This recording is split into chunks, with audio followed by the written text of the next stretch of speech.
name's Race Streamer. I'm back at Buckmore Park and I'm here for my first experience of Club 100 Endurance.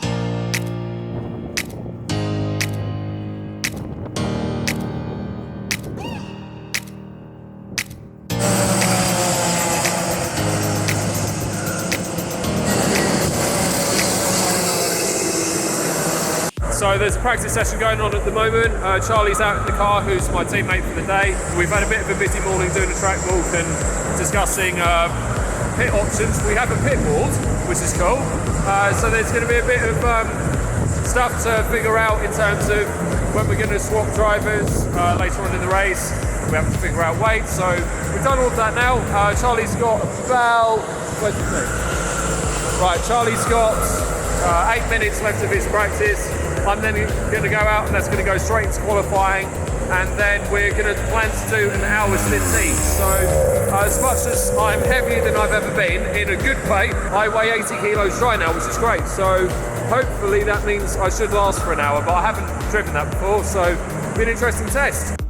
Now, I didn't get any footage from qualifying because I still had my GoPro batteries on charge, because I'm well organised like that, and I didn't think that I would need to charge the batteries, having not used them for, I don't know, a month.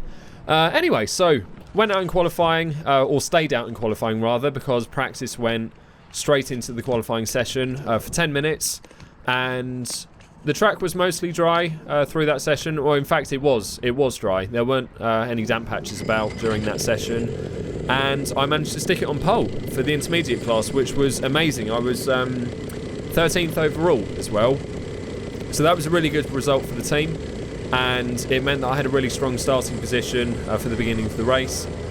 I think it's also worth mentioning that this being the first video from Club 100 this year, 2020, the regulations changed, meaning that you can't use helmet cameras anymore. So the allowed position now is that you're able to put a GoPro on the, I think it's called a nozzle panel, whatever the front panel on a go-kart is. I don't know how to pronounce that word.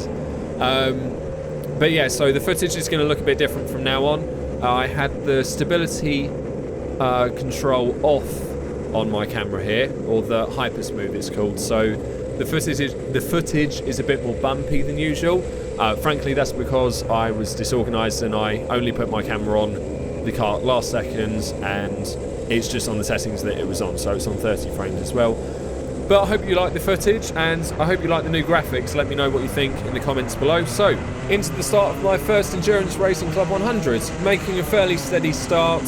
My priorities that I thought through on the first few warming up laps was just to keep it relatively clean opening up. It's a long race, so there was no need to make any rash moves, even though we're losing a few positions at the start from drivers that are being a bit more aggressive. But the aim for me was just to mostly keep it clean to begin with, and to try not to lose too much time overall. So just letting drivers go casually past us, knowing that we were on pole for the intermediates to begin with anyway, and it would be fine to lose a few positions to some clubman guys behind who were technically in a higher class. So that was fine with me, just taking it fairly casually to begin with, and just trying to find a rhythm really. It was going to be a long stint. I'd only karted for half an hour maximum in one go at Buckmore before, and that was in Club 100 a year ago when I was hideously unfit. So just trying to find a rhythm and mostly relaxing to it was the key thing for me to start with. And that was easier said than done, because I found even through the practice session and qualifying that I was a bit inconsistent and a bit rusty. I hadn't been in the kart for 3 months at this point, so maybe that came into it slightly, and it would also affect my judgment somewhat through the race as well, but we'll see what unfolds. Skipping forwards a couple of laps, there's been a little bit of shuffling around ahead of me, but I've maintained position for the moment, and this is where we find some drivers peeling off into the pits already. So in Club 100 Endurance, you've got 5 pit windows in which you must pit to refuel, and you can change drivers if you want to. So the first pit window opens really early, so some drivers choosing to come in straight away. So we're just going to pass the pit area there and pick up about 3 positions. It is, yep. passing Nicky Richardson, who's come out to test the car to the left. Skipping forwards another few laps, still maintains position on the track, but I've gained a few positions from some teams pitting early. And we've just got a speck of rain on the camera here. Now, this might sound really weird to say this. I was wearing a new helmet in this race, the first time I'd used it for anything, and I had a dark visor on. And I kid you not, I literally could not see any signs of rain at all. So we're about to come down to the last part of the lap where I started noticing that there was somewhat less grip. Now, the thought in my head didn't say, oh, maybe it's raining a little bit, because every other race I've done before, I've had a clear visor on and it's been really flipping obvious when it's been raining. But seriously, I couldn't see a single speck of my visor. I don't know if it was the same for other drivers at all. But coming into the first corner, I got a wheel on the paint and it was so slippery, and I genuinely thought I had an issue with, like, I don't know, a deflating rear left tyre or something. But it just really surprised me how quickly the grip disappeared, especially because I didn't actually think it was raining. I think this went on for, I don't know, a lap, maybe 2 laps before I actually saw the rain on my visor, and then that's when I realised and clocked what was going on here. Some other drivers peeled off into the pits there, so picked up another position. Although in the context of the race, I've not really gained anything. They've just decided to pit earlier than I had. And this is where things start getting a bit mixed up, in the sense of other drivers ahead struggling in conditions like I was, and this is where you get a big difference in the lines people choose to take. So this was, I think, the first race that I've ever done in any karting scenario ever where it started dry and then it started raining.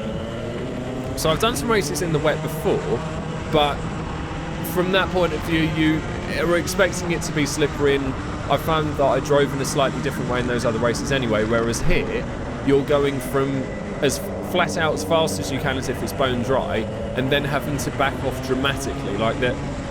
You don't really see it on the road. You don't see a dry line or a wet line when it starts raining like this, but I was really struggling to make a judgment on how much I needed to slow down by. It was kind of just arrive at the corner at a given speed, especially because it was dry anyway to start with. Then I was arriving at corners at a certain speed, just hoping it would still be dry, and then finding that there was such a lack of grip and just having to deal with it there and then. I don't really know if that's the best approach, or to be a bit more cautious going into some places, but for the moment it was working out okay. Managed to pick up a position on the road for the first time in the race there. Only took 12 laps, that's fine.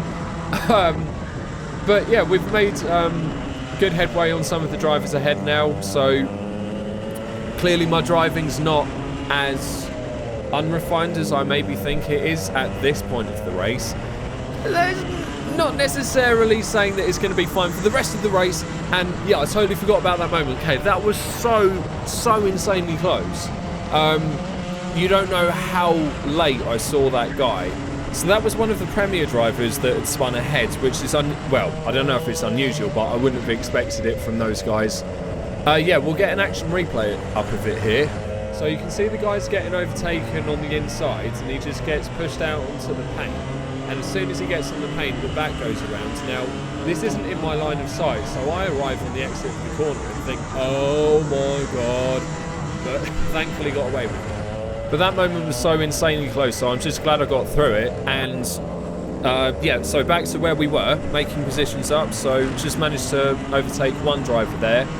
Went to overtake 2 on the inside, but there was just zero grip on the inside, so I washed way wide. That guy got in a bit of a wet patch on the outside there, so again he washed wide. Yellow flag, so it's all happening at the moment on the circuit. There's definitely some drivers abusing the track limits there and clobbering into those plastic blocks.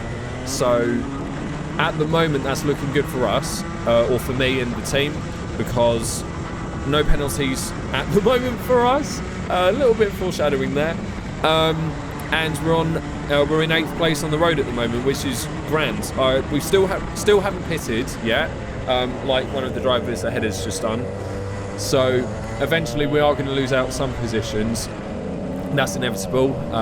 But in context at the moment, I didn't know what position I was in. You never know when you're on circuit unless you've got a radio to communicate with teammates, which some of the teams in this championship do run, but that is not something that our team had organised. We had a pit board, like a proper massive metal structure of a pit board, which was awesome, and that was relatively easy to see compared to a lot of the other signage that some of the other teams were running, but I would definitely be able to anticipate how much more useful it would be having a radio to communicate through these races.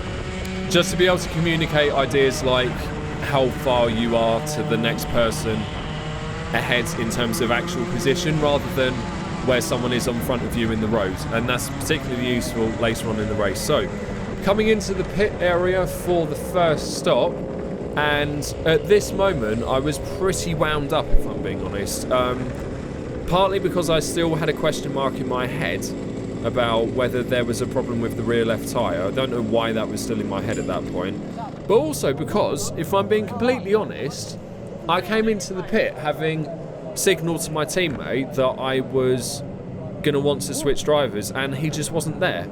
Now, this was not part of the plan. What we'd planned was that I was going to do best part of an hour stint, and we were going to swap over sometime during the third pit window, which I think was from 50 minutes through the race through to an hour 10.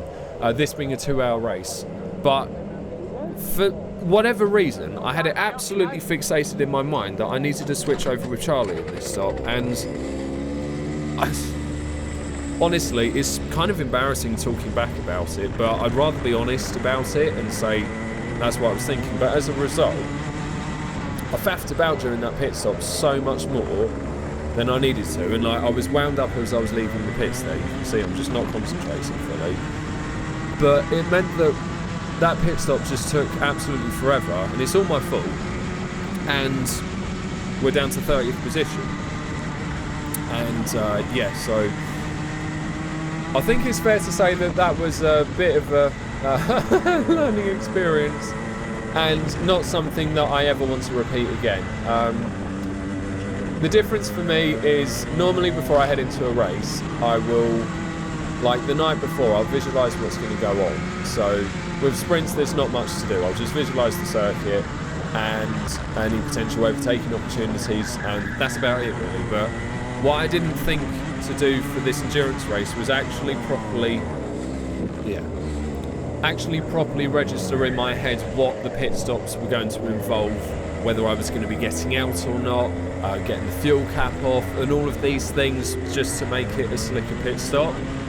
It sounds daft, I should be able to do that on the fly, but when I'm so used to going around on circuit, just concentrating on like this apex, that braking point, overtake here, defend here, whatever, then when I arrived at the pits there, my mind just, I couldn't switch on to what I needed to do in the moment of that pit stop.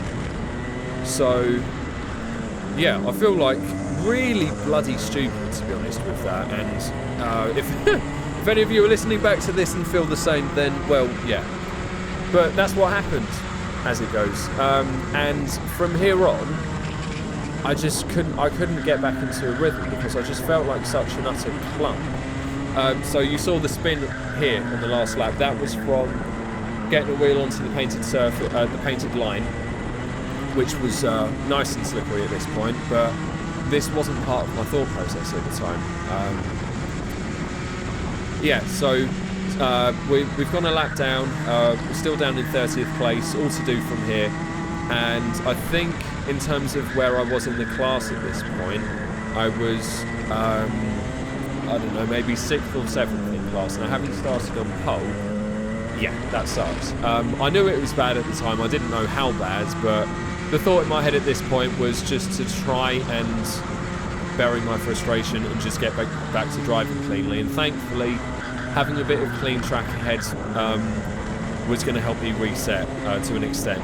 Only trouble is, at this moment, one of the leaders of the race had pitted, and they came back out and unfortunately blocked me there. But seeing them and knowing Jack Goldsmith, I've not spoken to him before, but knowing Jack Goldsmith, who is a very quick driver, I thought, okay, well, if I can try and stay on the back of him, then maybe I'll learn a bit more about some quick driving through these changeable conditions.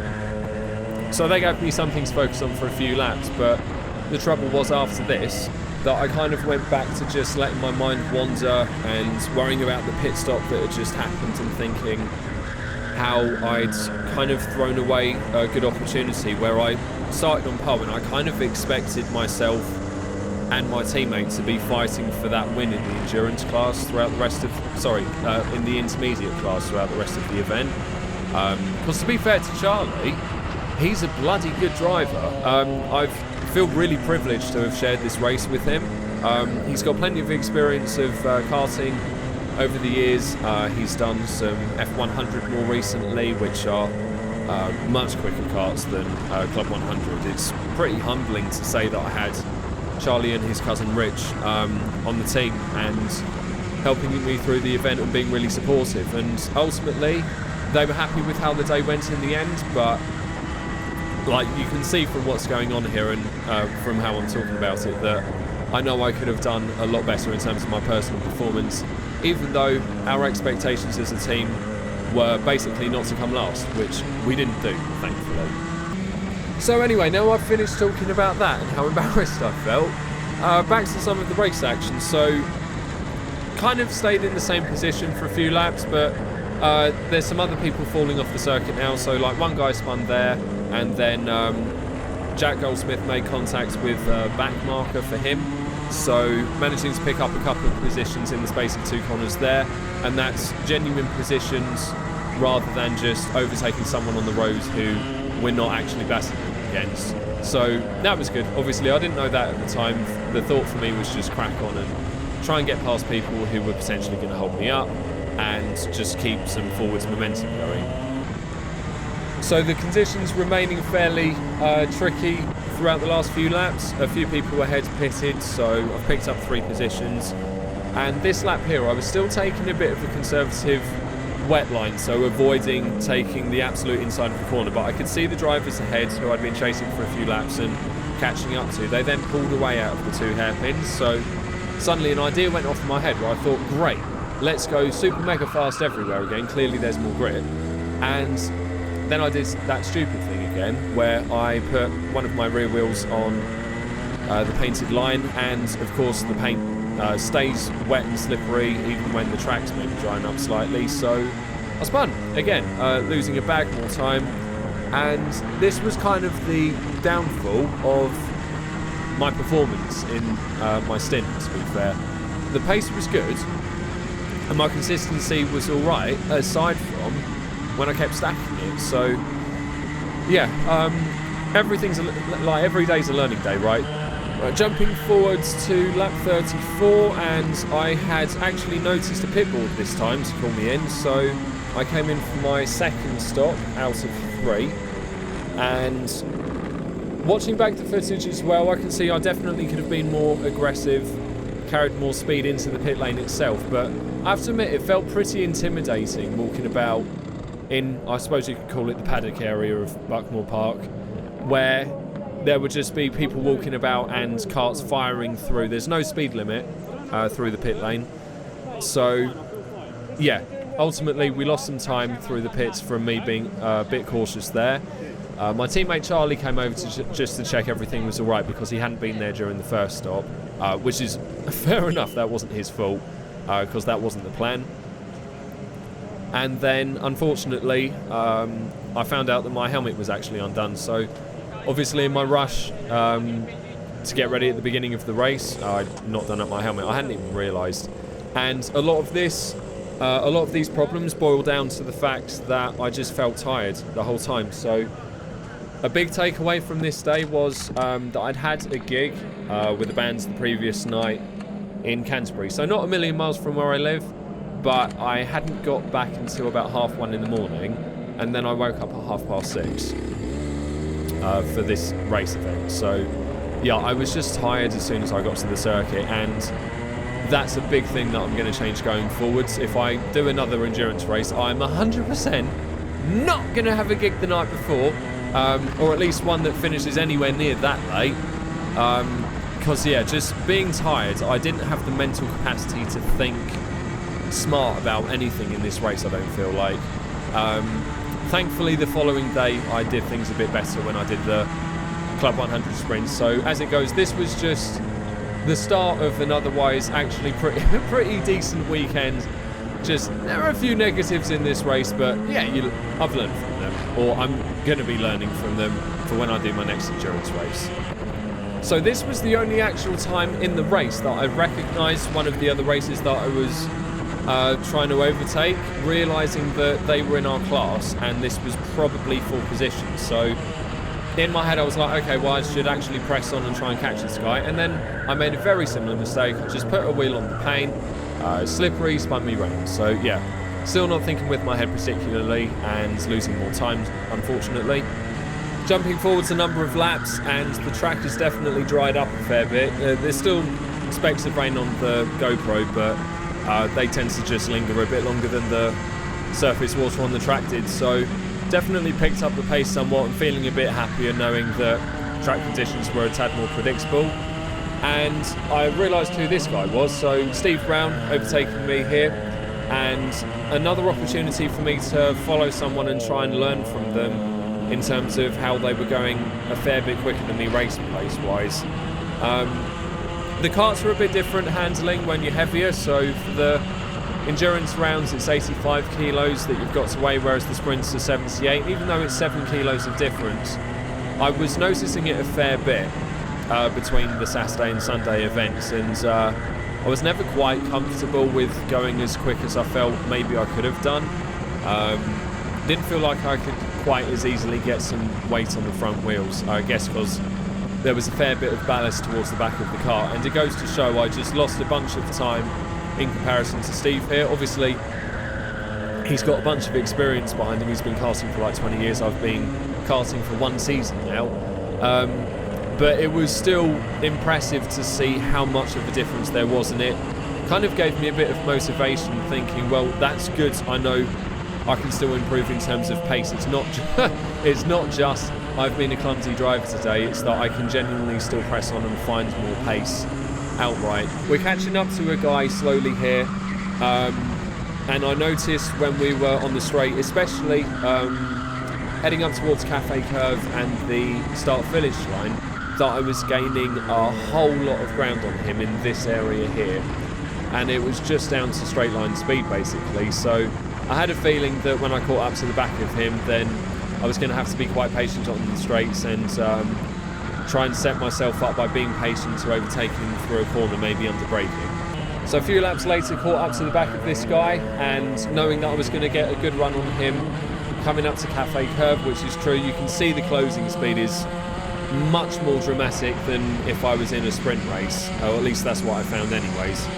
So figuring out where I'm going to overtake him, decided to have a look down the inside, and then I changed my mind last moment, but unfortunately he braked a lot sooner than I thought he was going to, and obviously it's 100% my fault, this incident, so I'm not contesting that in any way. Thankfully he saw me apologise to him there, and then I just put my hand up and he put his hand up back to say he acknowledged that. But that was the clumsiest move I think I've made in karting, well, in a long time, put it that way, and it earned me a black flag, which sucked. So not the best day, and it just got a little bit worse still. So in endurance, when you earn yourself a black flag, it results in you being brought into the pits, and at Buckmore Park, because there's a straight shot into the pit lane, so you actually cut off some of the track, then you have to sit stationary for 30 seconds.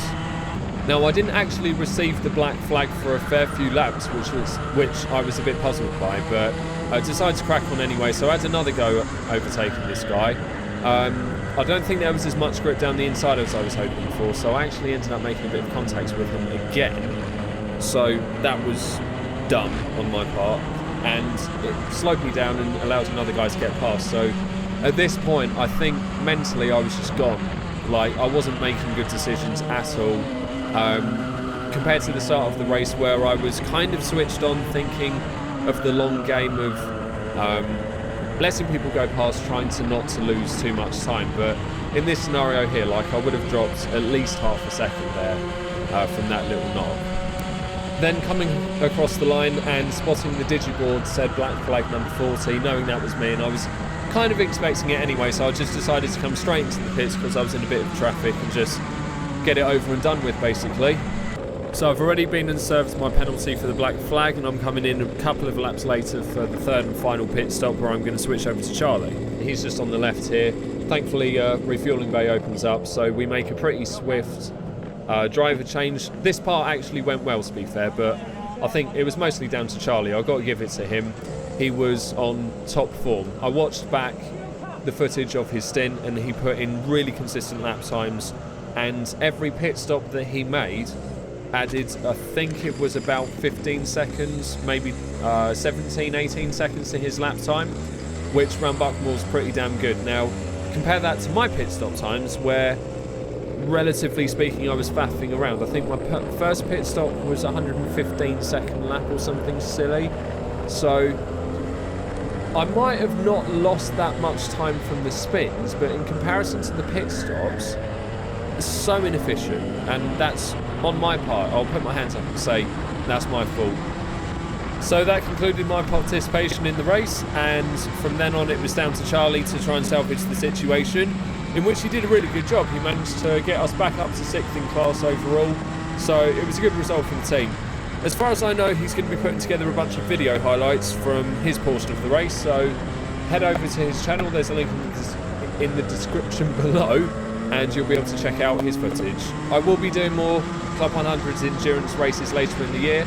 I've got one lined up at Wilson Mill, which I'm doing with a close friend of mine. It's going to be his first Club 100 race outright, so really looking forward to taking part in that. And also, hopefully I'll be returning later in the year with GeForce Racing. I know we've spoken about it, and if their regular driver Ryan isn't available, then I'll be filling in for him again. So hopefully we'll be able to materialise something with that, and I'll be able to jump back in and hopefully do a bit more of a solid job than this race. So yeah, next video coming up will be the Club 100 sprint race that happened the next day, which I can gladly say was a much more positive day and was actually my best day in sprints outright. So that'll be uploaded next. If you want to be notified about that, then subscribe to the channel. Not every video is going to be like this one. Hopefully some more where I talk a bit more positively. But I'll always try to provide an honest account of how I think I've got on. And yeah, so I'll see you guys in the next video.